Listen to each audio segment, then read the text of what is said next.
Hello and welcome everyone. I'm João Federici, the World Cinema Programmer for the Mill Valley Film Festival.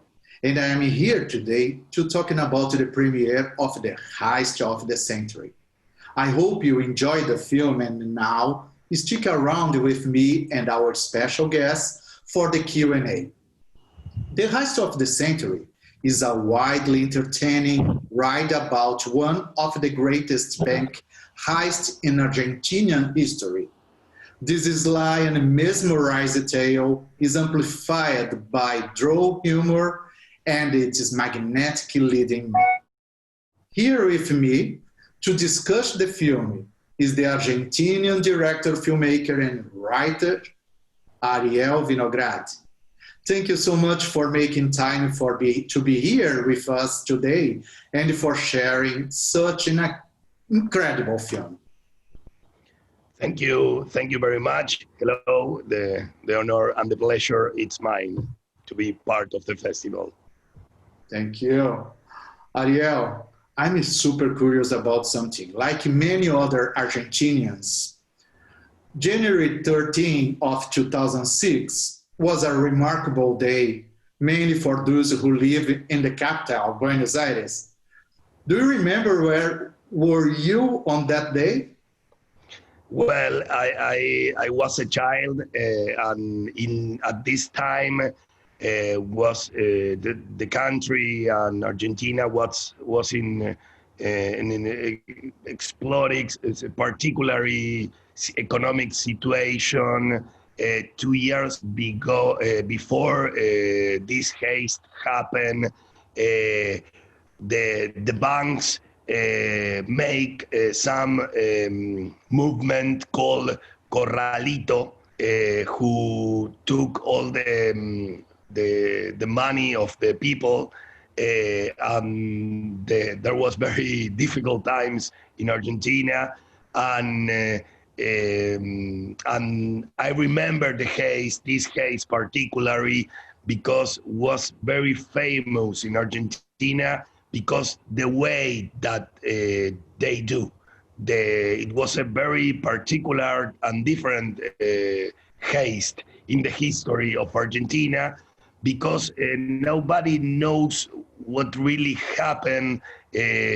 All the TV channels was in the front of the bank, and I remember like everybody was in live all the situation, like every family was in the house watching the TV, like waiting, and when the time passed, I remember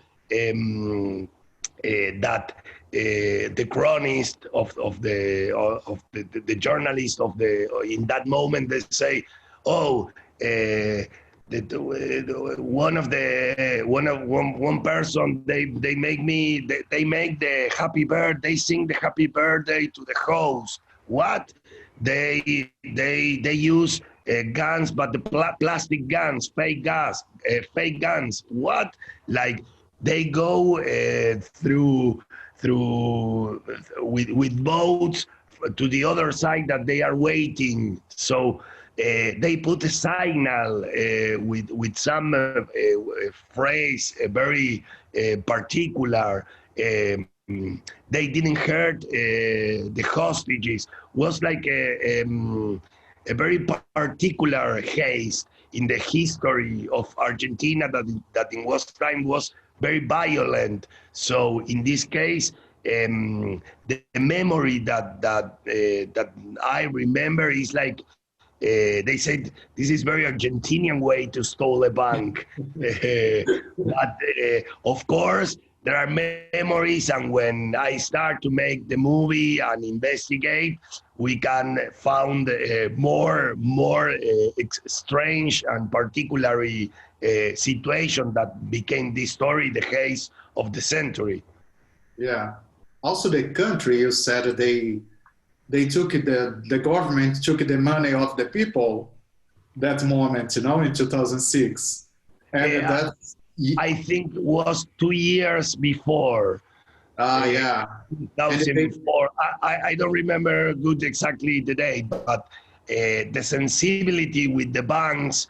I remember like this particular situation took like a revenge to the banks. Remember that too. Yeah, and also maybe Fernando Araújo take that for as a grant to use that in 2 years after that to do his heist, you know. Maybe I didn't know. I didn't know really why he did it in some way. I think that maybe it wasn't because their money was stuck with the Corralito. This is another story in the head of Fernando Araujo. Maybe we can ask him. Yeah, but, I know. It was very particularly the way, in some way was romantic way to steal the bank. Of course, I don't think that it's a good thing to steal the bank, and I'm not agree with that. But of course, and take hostage, it's bad, of course. But the way that he and the band doing the bank job was a really Argentinian way. In some... I know that also maybe that's why you were out of the city, because in 2006 you were releasing your first narrative feature, Cheesehead, Cara de Queso. That's 14 years ago. Having passed and in more than 10 films after the real Heist, you were invited to direct that. How was it for you to be invited to direct the film? Well, I feel like many things in my life are in some way connected. For example, I was invited with the producers. There are many producers, but the producer who we invite me and be part and direct the story was Alexito, Polacito, and Juan Pablo Garcia, who I know for many years. They were friends, but also there were partners from my second movie, My First Wedding.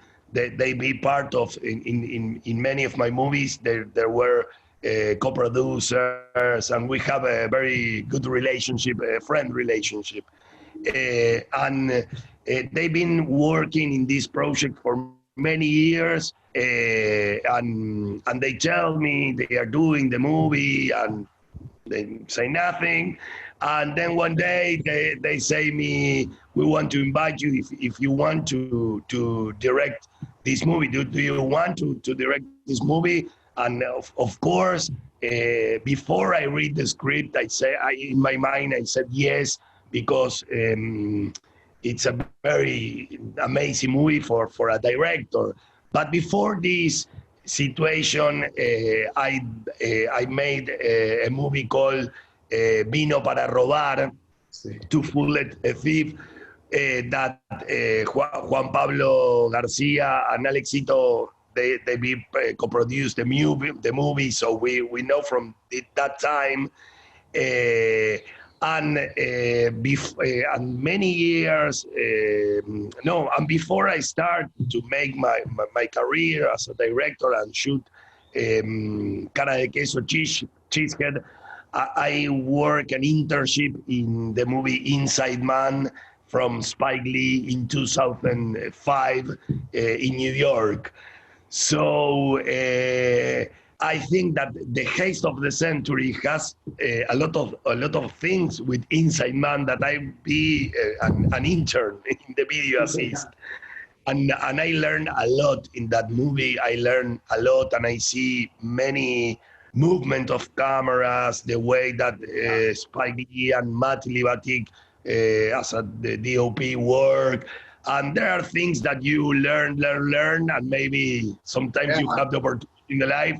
And when I have the opportunity to direct the Heist of the Century, I feel like many things that there was in different shapes of my life connect. So that's the the first situation was because these good friends offered to me to direct. That's great, and they did great. Huh? It's a huge production. Let's talk about. Yes. It's an extraordinary casting, such as Guillermo Francella and Diego Peretti. Oh man! And how was it for you to work with them? Well, the experience was really amazing. With Diego, particularly, was my third movie because I've been doing with him first one movie called No Kids, Sin Hijos, and then we shoot another movie who was a very big hit in Argentina and make a lot of remakes in the world called Mamá se fue de viaje, that they call 10 Days Without Mom, and was with Diego was like when we shoot two movies, we are really very close up friends, and always has the situation that when we have another script or to shoot, we are going to work together again because we become friends. And when they offer me the movie, they offer me with Diego as Fernando Araujo, as the character, and also Guillermo Francella, of course, is one of the most amazing actors and person that I've met in my life, and it's a monster. It's an amazing actor, an amazing person too. And Guillermo was working in this project for many years too with the producers. So when they offer me the movie, they say maybe Guillermo is gonna be the character of Pitete, and I say, wow, it's amazing because every director, I don't know if there are in the earth some director who didn't want to or dream with work with Guillermo, because it's a very passionate guy and put everything in every shot. So when we have Guillermo and Diego, everything, of course, it's going to be more easy. But the movie, as you say, it's a very big movie also for an Argentinian production was very expensive because the idea to tell this story is to create big. Not big because we make big, because yes, we have to recreate a bank from zero. So all the bank was made from zero in a place who was local that we have to rent. All the persecution, all the sewers and the sequence with the escapes, they have to create in set using post-production. But we have to make we make a lot of sets, real sets, and as you know, everything who has to create a thing that you have to create a set or the decorator, it's money. Yeah. So that was big movie. But we put all the movie in the screen, so that's I think that's amazing when you didn't see the money, you see the story. But you see the production. We see everything there. The film has a great, the film has a great action and thrilling moments, but also a lot of humor. Do you think it was your direction, or was the real heist of the real bank a huge comedy? No. I think was part of my direction, of course, and I feel that this same story you can direct in a very thriller, very drama, or the way that I did it. Because when you read the story, when I received the script, also I received the book Sin Armas ni Rencores, who was writing by Rodolfo Palacio, who is an amazing journalist in Argentina and writer, of course. And when I read the script and when I read the book, I found in the book many humorous situation and try to understand better the characters that I didn't find in the script that I received. So I talked with the producers and I said, I feel like we have to make some corrections in the script, because the character, I think that they have to be more human. And when they say, okay, let's do it, the comedy just start, but we didn't push more than the real thing happened. We didn't try to add comedy because the situation was, of course, stole a bank. It's not funny, but in this case, this situation was a little bit funny. So it was easy with these actors and all the cast and the real story to put the comedy in a way that didn't feel like we did this for comedy because it's funny.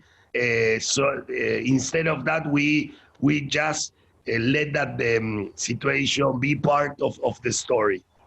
Yeah, and also it was a non-violent Yes. heist. That's a good point. I think that if this heist was really violent or there was some dead in the real situation, I didn't do it that movie.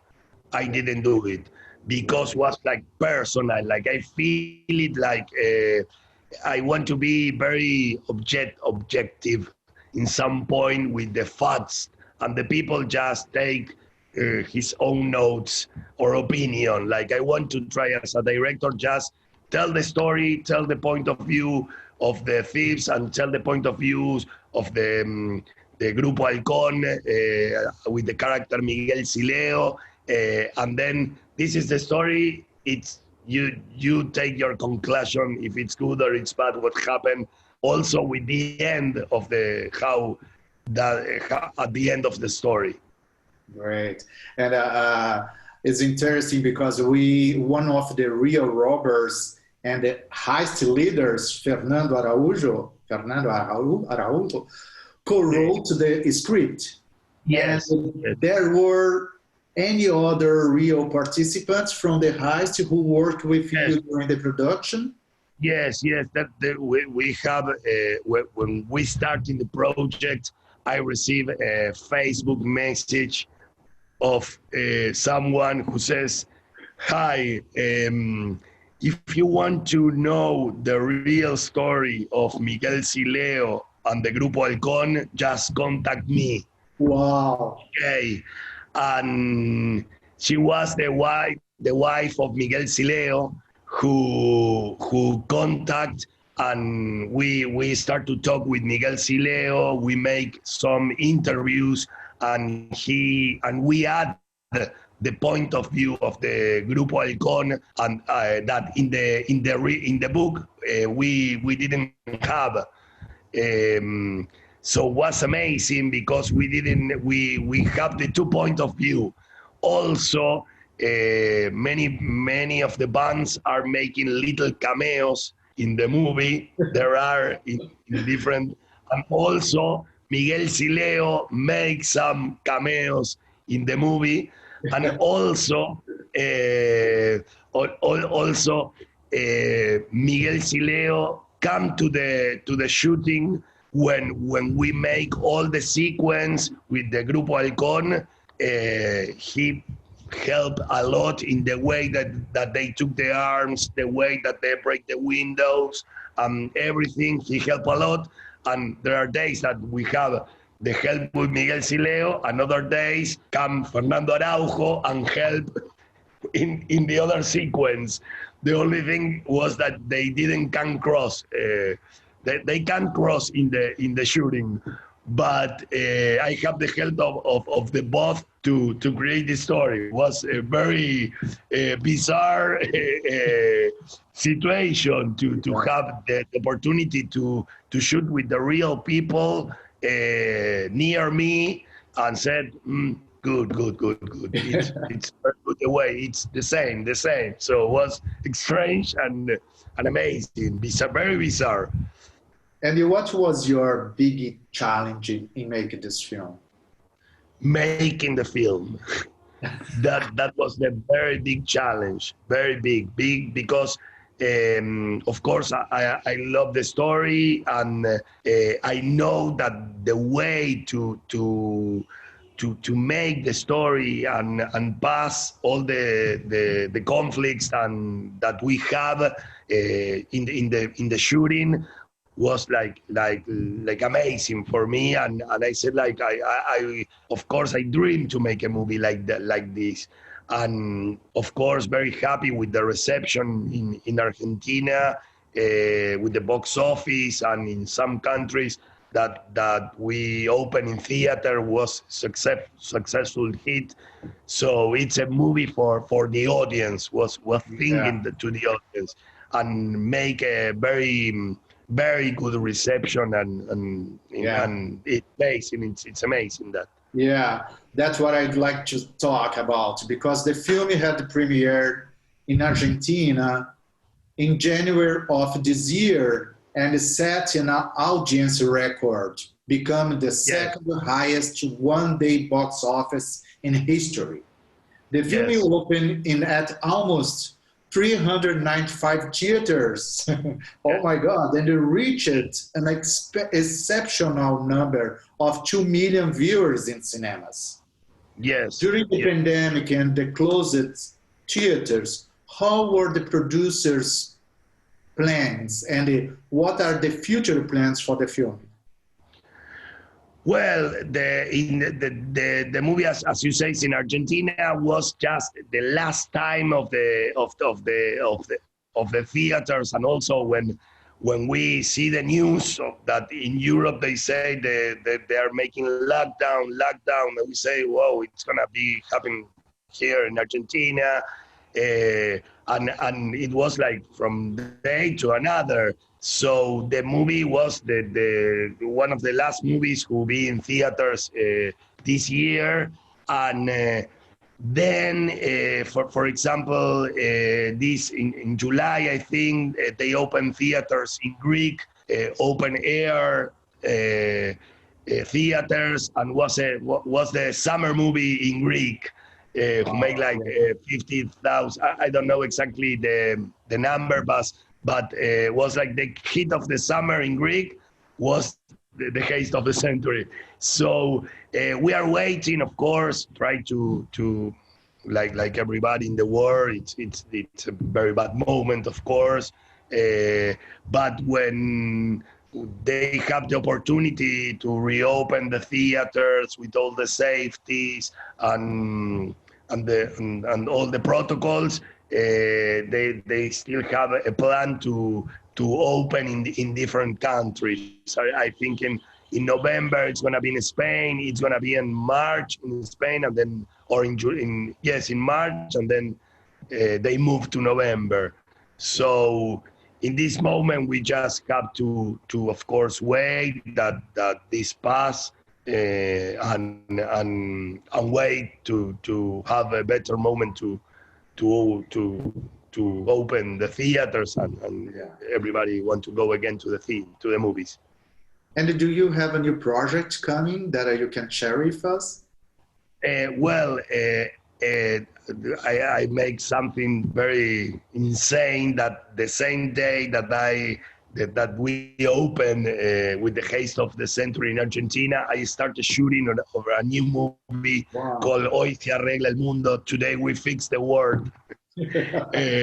Particular name. It's not about the pandemic. With Leonardo Sbaraglia and a kid, a 9-year-old kid. So we started shooting the same day that we opened the Heist of the Century, and we finished the footage 1 week before they have the lockdown in Argentina. So I'm finished the part. We edit all the movie via Zoom in this pandemic time. We make all the process that we can remote. We work with the musician remote, and I think in 2 weeks we are closing the mix of the movie and finish the movie. It was a movie who is going to be shown in August 16, but of course that not happen. And we hope can be in theaters in January, next January, if the situation becomes better. That's amazing. Congratulations, Ariel. It's Thank so you great very much. talking to you. And once again, thank you so much for chatting with us. Thank you very much, very, very much. It's a pleasure.